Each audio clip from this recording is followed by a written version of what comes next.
I'm curious, when you look back at Texas State, do you feel like you had enough of your system installed to be able to keep them off balance and have the success that you wanted? Oh yeah, for sure. Yeah, we had plenty to play the game, man. There's no doubt about that. How do you think it's going to be different, if at all, this week? You mentioned it's going to continue to evolve. What changes do you think we might see? I think you'll see a lot of the same stuff. You'll see. We kind of are who we are. I mean, we're going to run it. We're a zone read and a zone running team, an outside zone team. We're going to run gap schemes. We're going to run.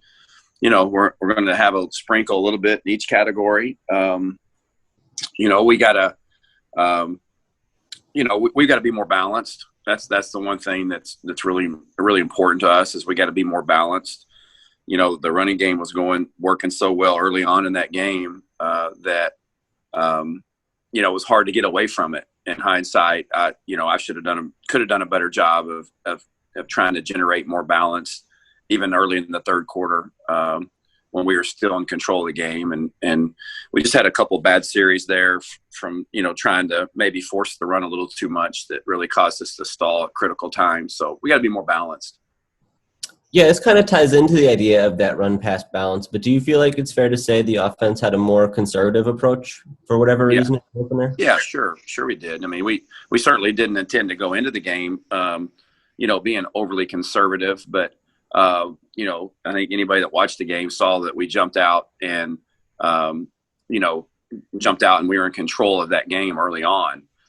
As a team, defensively, special teams, offensively. And so we're playing team-minded football there. And that's a kind of a tough place to be, when you got a 17-point lead, and it's a good place. Don't get me wrong. I'm not complaining about having a lead ever, but it kind of turns in a little bit more catch-22. You got control of the game. You don't want to put the ball in jeopardy. You want to, if you can continue to control the ball with the clock with the ball on the ground, then why wouldn't you? And but it ultimately, we got very predictable in a stretch. We didn't start the game like that by any means, but we got a little bit too predictable, and we got bogged down and we got tired. There was a lot of contributing factors to us being stalled in the second half, and those are just nothing but excuses. And we just got to play better for 4 quarters. So do you see that conservative approach being typical if you're able to control the game in that way, or would you like to sort of open it up more and throw it down the field regardless? Well, we've got to put the ball down the field. We've got receivers, I think, that are capable and quarterbacks that are capable. And, the timing of those is really important, and the execution of them is at a premium. And so, we're just – every game is going to unfold differently. I mean, it just is. That's football. And so, we certainly have a plan in mind, a vision in mind, and – we just got to be able to, adjust as the games unfold, however those unfold. And so the bottom line is it's our job to score points and to do that, whether it be run or pass or tricks, whatever it takes to score. We've got to do it. We got to execute our offense. Did you have to play call or run that offense around some of the fatigue that started to set in late in the game? Did that change your approach? No, it didn't. Didn't really recognize the fatigue until midway through the third, late in the third, early in the fourth quarter. It started to show. And so we didn't really do anything differently in the second half. We made a few small adjustments that really didn't ever take off, so to speak, in the second half. Thought we had some good thoughts and good plan adjustments at halftime for us to come back to. And we just, needed a first down in the second half was really poor, and that always is hard to overcome. And especially when you have a lead and you don't want to get in a passing fest. You want to let that clock run. And ultimately, we won a team game. It took all 3 phases like it always does, and we're proud of the fact that we won the game. It's time to move on and focus on these guys next week and continue to build and develop our identity as an offense. Do you think that conditioning challenge will be much less this week, just given, well, first of all, that you have a game under your belt and that this one is indoor and the climate is a little more controlled? Yeah, I think it'd make a significant difference. I think it was really hot. I mean, it was really hot, and we played really fast early, got a lot of reps in at halftime, played a lot of plays, and yeah, playing yourself into shape is about the only way to get in shape. We've worked hard on conditioning. We try to practice fast. We try to press our guys in practice. But ultimately, the best way to get in shape is to play that game. And so we're looking forward to the old adage of, sometimes you make your biggest improvement between week 1 and week 2. And we certainly stress the importance of us getting better this week. And I'm hopeful that our guys will respond and we'll make a jump forward and we'll take a step forward this week offensively. Hey, JJ. Hey, Coach, how would you say things went logistically as far as getting the plays in, getting the signals in, getting all the guys in? Well, I thought, it certainly wasn't perfect, but, I thought it was overall pretty clean, all things considering. I think we ran around 80 plays, and we had a very limited amount of miscommunications from the sideline to the field. Obviously, the most glaring one was there late in the game where we were so fatigued. I mean, we just so fatigued we couldn't even get off the sideline and to get that play ran there with about a minute to go. And so, but all in all, for our first game, I was proud of our guys. They really executed what we asked them to do at a pretty high level for first game. That's certainly not our standard. We certainly got to get better, but those things, that we talk about that a lot offensively, about just eliminating the things that really have to do with, the self-inflicted wound of us beating ourselves, and to not beat ourselves. That's how you start, and we did a fairly good job of that. We didn't have any turnovers, and we had a very limited amount of pre-snap penalties offensively. And so, all in all, it was a fairly clean game, but we got to continue to play like that.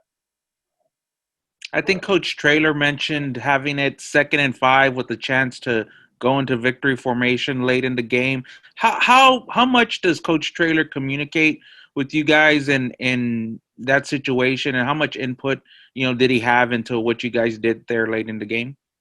Well, yeah, I mean, he does a great job of kind of casting the vision there, even during the game, getting out. Hey, you got 2 downs here.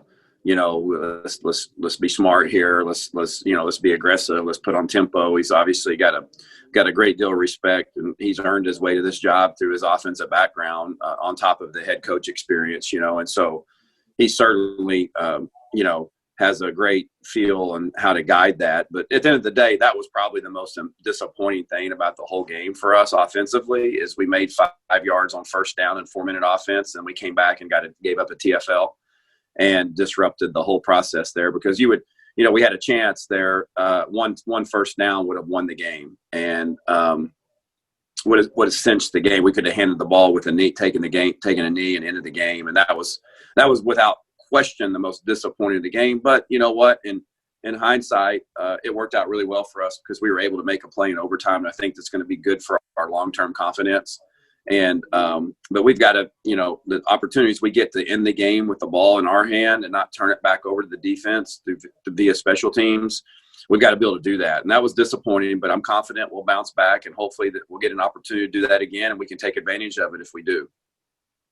Talking about the tempo of the game, how would you say that went? Would you like to go faster, slower? What are some of your thoughts on game 1? Yeah, we want to go faster. There was times early in that first half, or not times, really the first half, I thought our tempo was really good. I mean, we were interjecting some really kind of super fast, plays, and then we were rolling pretty good, and part of playing fast is you got to be efficient on first down. You got to get the play started. You got to get the series started. And so, yeah, we would like to play faster. And I've already mentioned this, obviously, on the call here, but just, we wore out.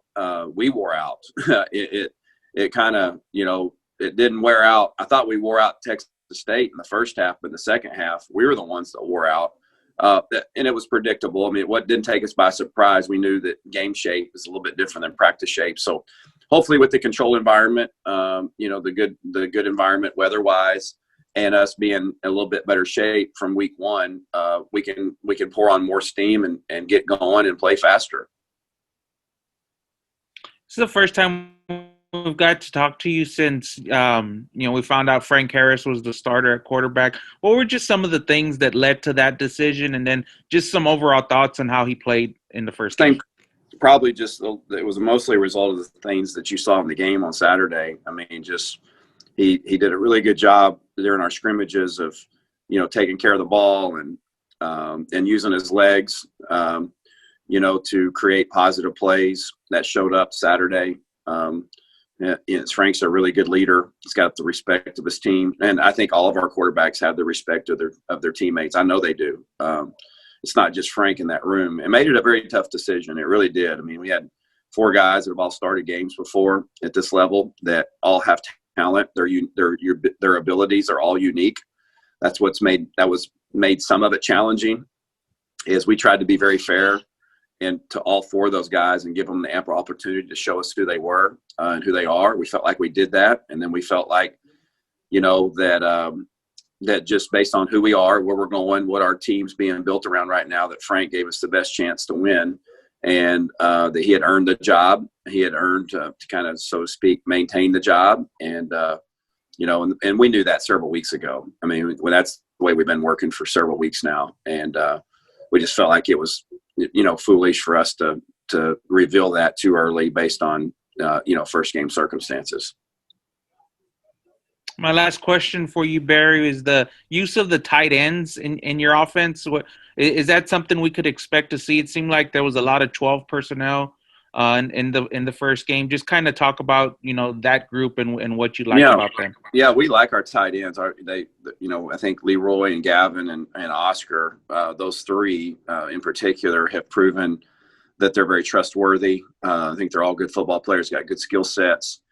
And, we're going to continue to use those guys. One of the things, they did a great job in the run game. I think, we've talked at length about Leroy, but Gavin and Oscar both helped play in the run game and did a good job for us. And all 3 of those guys are capable in the passing game. That's one area that's got to show up more for us to be effective, is we got to use those guys in the passing game. We're going to continue to use 12. We're going to be an 11 and 12 base team. We got some other packages that that we work on and we'll dabble in, but for the most part, our foundation will be 11 and 12. And we feel like those are interchangeable, and we used, we were in 12 personnel last week and lined up in, 4 wide sets a couple of times. And those guys they've learned the offense, and when they learn the offense, all the parts are interchangeable like most offenses are. And so we'll continue to use a mix and match of personnel. Along those lines, is that important for that tempo component when you can play like the same personnel group but necessarily give different looks? Does that help keep the tempo going? Is that an important thing? Yeah, sure it does. Yeah, absolutely. I mean, if you can get your tight ends to learn where they fit in the spread sets, on our tempo plays, then you really can't do it the other way around. You can't have the wideouts learn where to go as a tight end based formation. So you reverse engineer that. And if you can get a couple tight ends that can be on the field and line up in those tempo formations and execute the calls, man, it's an advantage for us. And so far those guys have been able to do that. And when you have that look, obviously the tight ends are very well equipped for the downfield blocking component. And that's something you guys have talked about a lot, or at least we saw a lot of that in the opening game. How much do you work with them on downfield blocking and making sure that that's something that they're bringing to the table when they're not running a route or catching a pass? Yeah, well, I mean, it's all of our guys. Any of our receivers or tight ends, the perimeter blocking, Coach Stein and Kurt Traylor have done a great job of just setting the culture out there, because running the football is not just about, as we all know, it's not just about the linemen and the tight ends and the running back. It takes everybody. It's the quarterback, it's the wideouts. And I can't tell you how proud I was of our receivers and our whole offensive unit, but in particular the receivers, just the way that they perimeter blocked. It wasn't perfect, but man, they were straining and trying to lock guys up down the field and fighting and scratching and clawing. And it was a really fun thing to watch on film. And if we'll continue to play like that, then it'll give us the chance to pop some runs against people every now and then. And so it's not just the tight ends, it's perimeter blocking in general. And that could be a wide receiver on a corner. It could be a wide out on a linebacker that's scraping on the second level. But perimeter and blocking in general is just paramount to be able to run the football. We coach it hard, and our coaches do a great job of emphasizing it, and our players are really responding and doing a great job of that. Again, I'm not saying that we're perfect or we're dominating or what, but I'm just telling you, our guys just get after it and they give you everything they've got. And if they continue to do that, then that'll really make a difference in the run game. And with Frank Harris, obviously he brings a pretty dynamic ability to run the ball, but how do you sort of strike the balance between using that threat and making defenses stay honest to that versus keeping him healthy and making sure he doesn't take too many hits? What's like the ideal amount of carries in the game? I don't know. I mean, we you know, I don't want him carrying the ball 20 times a game. I don't even know how many he had the other day, to be honest with you. How many did he have? Do y'all know? Off the top of my head, I don't. I think it Like was eight or 10. 8, I think. Maybe. Yeah. That's about a good number. 8 or 10. 10 or less is kind of the target that, in my mind, that we had kind of set forward. We don't want it to be any more than that. And so, you know, the first thing is we want our quarterback is we want a leader, a decision maker, and a guy that can deliver the ball accurately. And he really did a good job of doing that the other day. So it's going to be important for us to continue to build the throwing game around him, to continue to enhance our play action game, our drop back game, our screen game, our quick game, all those things that are complementary to a run game. We've got to continue to progress in those areas. Our wide receivers really rose to the occasion and made plays when plays were presented to them. They were very patient. They let the game come to them.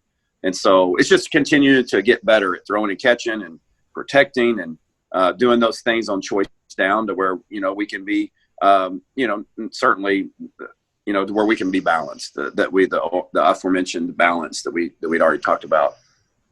And then how about with the running backs? How would you like to see the split of carries between Sincere McCormick and Brendan Brady? Does that need to be closer to 50-50, or how could you see I it don't know about 50-50, but I'll tell you this. I know this. I know Coach Griffin and Coach Traylor and myself, and we all feel this way, is that, you know, we feel like we've got a really nice 1-2 punch there that, you know, we call any play in our system, run, pass, screen, protection with either one of them, and it not even matter who's in the game. And that's how strongly we feel about those two guys. And they both have earned that, you know, that respect and earned the right to play no matter what the down and distance, no matter what the situation, no matter what the score. And I think you'll see more balance created as we move forward here. It kind of got skewed a little bit, probably more than what we'd like to, but you know, Brendan certainly, he brings a lot to the table, and you saw those things show up Saturday, and he needs more opportunities. And I think we'll continue to iron that balance out as we get going.